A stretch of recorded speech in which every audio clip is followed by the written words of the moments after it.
To support further progress on fulfilling the Paris Agreement, the UN Environment Programme, the UNEP, with support from the European Union, launched a new observatory to drive global action on reducing methane emissions. The International Methane Emissions Observatory, the IMEO, was launched at the G20 summit on the eve of the COP26 UN climate conference in Glasgow in Scotland. IMEO will bring global reporting on methane emissions to an entirely different level, ensuring public transparency on anthropogenic methane emissions, and IMEO will initially focus on methane emissions from the fossil fuel sector and then expand to other major emitting sectors like agriculture and waste. Methane is a powerful greenhouse gas responsible for at least a quarter of the current global warming. The recently published UNEP Climate and Clean Air Coalition and their global methane assessment states that zero or low net cost reductions could almost halve anthropogenic methane emissions, while proven measures could cut 0.28 degrees Celsius from the forecasted rise in the planet's average temperature by 2050. IMEO will provide the means to prioritize actions and monitor commitments made by state actors in the Global Methane Pledge, a US and EU-led effort by over 30 countries to slash methane emissions by 30% by 2030. President of the European Commission Ursula von der Leyen said about this, "Methane is one of the most dangerous gases for our climate. We urgently need to reduce methane emissions to keep our climate targets in reach. Better satellite monitoring is essential, and the EU is proud to support the creation of the International Methane Emissions Observatory."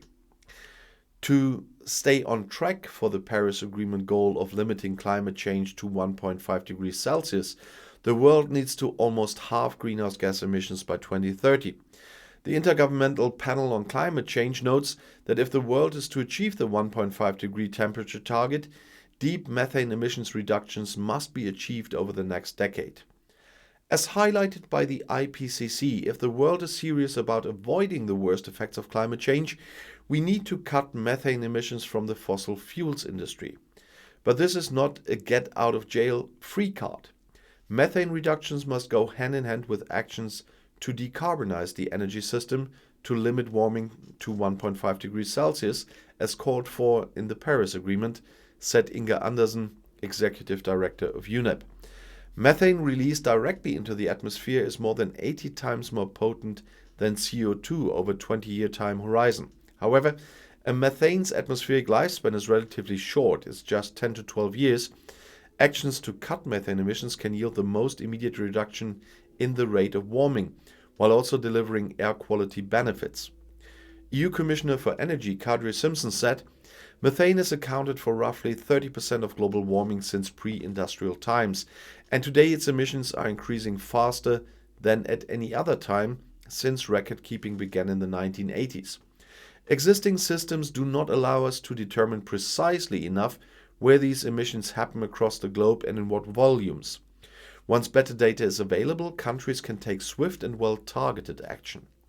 In the EU, we will already propose pioneering legislation to cut methane emissions this year. This includes mandatory leak detection and repair and limiting venting and flaring. The fossil fuel industry is responsible for 1/3 of anthropogenic emissions and is the sector with the highest potential for reductions. The wasted methane, the main component in natural gas, is a valuable source of energy that could be used to fuel power plants or homes.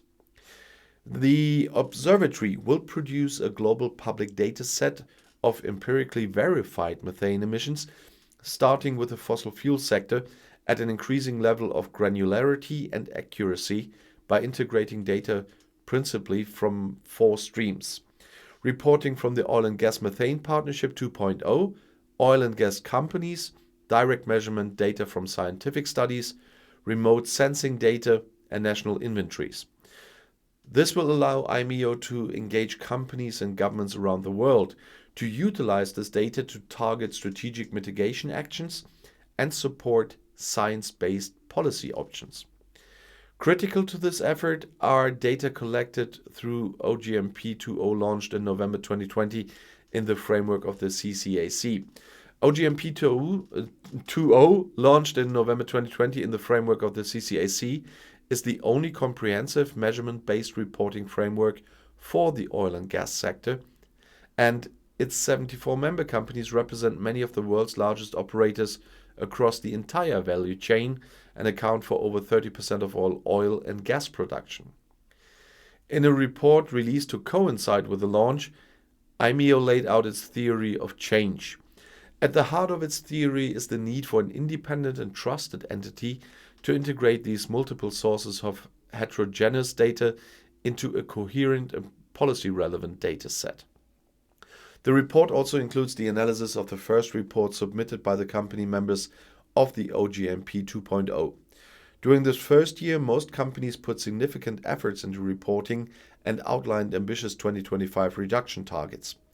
Out of the 55 companies that set targets, 30 meet or exceed the recommended targets of 45% reduction or near zero methane intensity, and 51 had submitted plans to improve the accuracy of their data over the next 3 to 5 years. Hosted by UNEP, IMEO's budget amounts to $100 million over 5 years. To maintain its independence and credibility, it will receive no industry funding. Instead, IMEO will be entirely funded by governments and philanthropies, with core resources provided by the European Commission as a founding member. And I'll see you in my next video. Bis gleich.